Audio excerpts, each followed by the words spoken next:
California Governor Gavin Newsom issued a statewide order to stay at home.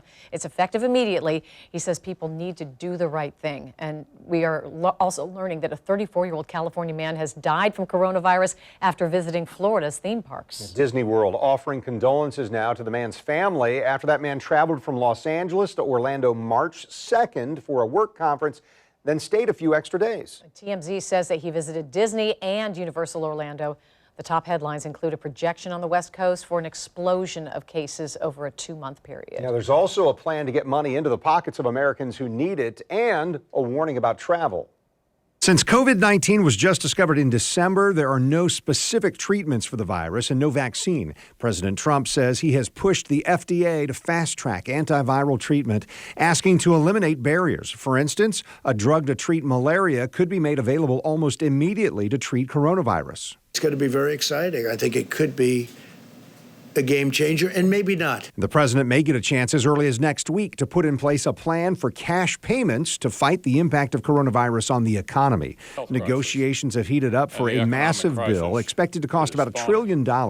People could get direct payments of $1,200 if they make $75,000 or less on their 2018 tax return. Some Americans would only get $600. People earning more than $99,000 wouldn't get any.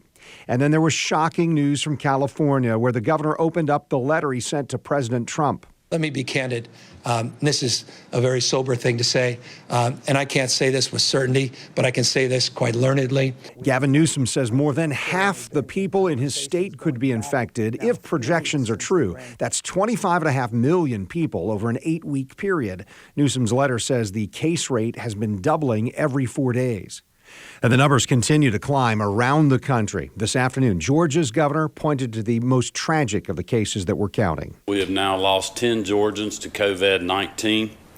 As you can imagine, our hearts are broken for these families, their friends, and the local community, and certainly our prayers go out to all of them. Italy now has reported more coronavirus deaths than any other country. It has more than 3,400 people who have died, 156 more than in China. On Wall Street, it was another roller coaster day, but stocks closed with small gains. The Dow Jones Industrials moved above 20,000 again. For the year, though, the Dow is down almost 30%, the S&P 500 down 25%. The State Department raised its global health advisory to level 4 today. That's a recommendation not to travel internationally and that any American should return immediately if they are out of the country. And there's word tonight that New Orleans Saints coach Sean Payton has tested positive for coronavirus. He's the first case of coronavirus connected to the NFL.